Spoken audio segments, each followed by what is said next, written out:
కాటరా classic రెటినాలకు world class treatment ఇప్పుడు మన భీరంగూడలో American laser eye hospitals.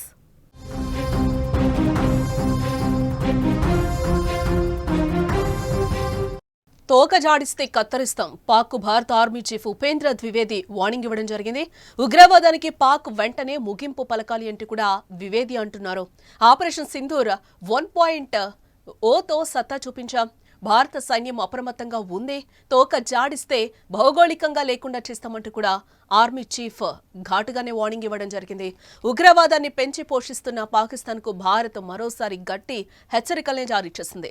Seemandhra ఉగ్రవాదాన్ని ఇకనైనా ఆపకపోతే దాయాది భౌగోళిక చారిత్రక అస్తిత్వమే ప్రమాదంలో పడుతుందని కూడా army chief general Upendra Dwivedi strong warning ఇవ్వడం జరిగింది. రాజస్థాన్లోని అనూప్గఢ్లోని ఆర్మీ పోస్ట్ను సందర్శించిన ఆయన అక్కడ ఏర్పాటు చేసిన కార్యక్రమంలో పాకిస్తాన్ వెన్నులో వణుకు పుట్టించేలా వార్నింగ్ ఇవ్వడం జరిగింది.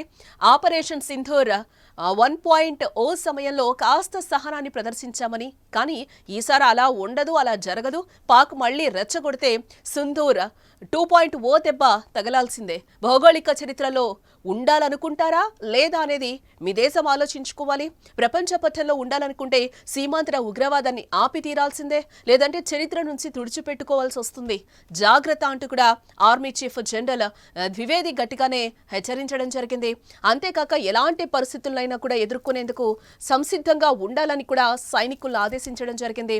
భారత్ను పశ్చిమాన ఉన్న సర్క్రీక్ ప్రాంతంలో దాయాది సైన్యం చురుగ్గా కార్యకలాపాలను సాగిస్తున్నట్లు కూడా నిఘా వర్గాల నుంచి సమాచారం అందిన సంగతి కూడా తెలిసిందే. ఈ నేపథ్యంలో భారత సైన్యం అప్రమత్తమై పాక్ను హెచ్చరిస్తోంది. నిన్న కేంద్ర రక్షణ మంత్రి రాజ్నాథ్ సింగ్ కూడా ఇదే విషయాన్ని ప్రస్తావిస్తూ పొరుగు దేశానికి వార్నింగ్ ఇచ్చారు. పాక్ వక్రబుద్ధి చూపిస్తే చరిత్ర భౌగోళిక పరిస్థితులు మారిపోవచ్చని కూడా అన్నారు. ఆయన వ్యాఖ్యల తర్వాత మళ్లీ అలాంటి వ్యాఖ్యలే ఇప్పుడు ఇండియన్ ఆర్మీ చీఫ్ చేయడం ఇప్పుడు ఆసక్తికరంగా మారిందని కూడా చెప్పుకోవచ్చు. ఉగ్రవాదాన్ని పెంచి పోషిస్తున్న దాయిది దేశం పాకిస్తాన్కు army chief general Upendra Dwivedi శుక్రవారం నాడు దిమ్మ తిరిగే వార్నింగ్ ఇచ్చారని కూడా చెప్పుకోవచ్చు. భారత్లో ఉగ్రవాదాన్ని స్పాన్సర్స్ చేస్తే చర్యలను పాక్ మానుకుంటే ఆ దేశం ప్రపంచ పటం నుంచి కనుమరుగవుతుందని కూడా ఘాటుగానే హెచ్చరించడం జరిగింది. భారత బలగాలు ఆపరేషన్ సింధూర్లో చూపించిన సంయమనాన్ని ప్రతిసారి చూపించలేమని కూడా అంటున్నారు. ఈసారి నిర్ణయాత్మక అత్యంత శక్తివంతమైన సమాధానం ఇస్తుందని కూడా చెప్పడం జరిగింది. అలాగే ప్రపంచ పటంలో ఉండాలనుకుంటుందో లేదో తేల్చుకునేలా ఈసారి పాకిస్తాన్కు గట్టి సమాధానం ఉంటుందని కూడా అంటున్నారు. ప్రపంచ పటంలో పాక్ ఉండదలిస్తే మాత్రం ఉగ్రవాదాన్ని స్పాన్సర్ చేయడం ఆపి తీరాలి అని కూడా జనరల్ ద్వివేది కూడా అంటూ ఉన్నారు. బికనేర్ మిలిటరీ స్టేషన్తో సహా పలు ఫార్వర్డ్ ఏరియాలో శుక్రవారం నాడు ఉపేంద్ర ద్వివేది పర్యటించడం జరిగింది. బలగాల సన్నద్ధను అంచనా వేసేందుకు ఆయన ఈ పర్యటన చేపట్టారు. మిలిటరీ సీనియర్ అధికారులు అలాగే వెటరన్స్, సివిల్ డిగ్నిటరీలతో ఆయన సమావేశం అవ్వడం జరిగింది. ఆధునికీకరణ, యుద్ధ సన్నాహకాలు, అడ్వాన్సింగ్ టెక్నాలజికల్ సామర్థ్యాలు, ఆపరేషనల్ ఎక్సలెన్స్ కు ఆర్మీ కృతనిశ్చయంతో ఉందని ఈ సందర్భంగా ఆయన చెప్పడం కూడా జరిగింది.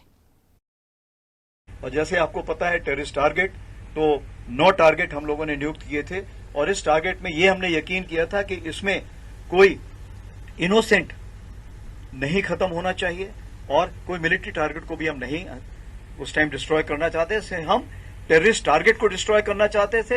टेररिस्ट टारगेट में जो ट्रेनिंग देते उनको डिस्ट्रॉय करना चाहते थे और जो उनको इंडोक्ट्रिनेशन करते थे या उनको तरबियत देते थे, जिनको हम बोलते हैं कि उनके आका, उनको डिस्ट्रॉय करना चाहते थे.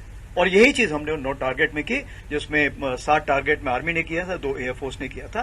और इस बार हमने हर टारगेट को डिस्ट्रॉय करने का प्रूफ भी दिखाया दुनिया को. नहीं तो पाकिस्तान छुपा ले जाता था, बट इस बार हमने दिखाया कि ये देखिए यहां पे हमने ये डिस्ट्रॉय किया, ये डिस्ट्रॉय किया. और सारी जो खबर है तकरीबन 35 से 40 तो पहले नाम आए थे, लेकिन आपको पता है कि जब वो उनका 14 अगस्त को उन्होंने गलती से एक लिस्ट जाहिर कर दी थी जिसमें 100 से भी ज्यादा नाम थे जो कि वहां पर लोग खत्म हुए. और ये मैं फौजियों की बात कर रहा हूं जो वहां पे खत्म हुए थे. टेररिस्ट जो हैं वो तो बहुत ही ज्यादा थे, ठीक है, तो टेररिस्ट को तो वो गिनते ही नहीं, ठीक है. तो ये मैं आपको बताना चाहता हूं कि इस बार भारत देश पूरी तैयारी के साथ है और इस बार वो संयम नहीं रखेगा जो सिंदूर 1.0 में हमने संयम रखा था. इस बार हम आगे की कार्रवाई करेंगे और कुछ ऐसी कार्रवाई करेंगे कि हो सकता है पाकिस्तान को सोचना पड़े कि उसे इतिहास में, भूगोल में रहना है कि नहीं रहना है. अगर उसे भूगोल में अपनी जगह बनानी है तो उसके लिए उसे जो स्टेट स्पॉन्सर टेररिज्म जिसको हम बोलते हैं, यानी कि उसका देश जो टेररिज्म को स्पॉन्सर कर रहा है उसे रोकना पड़ेगा।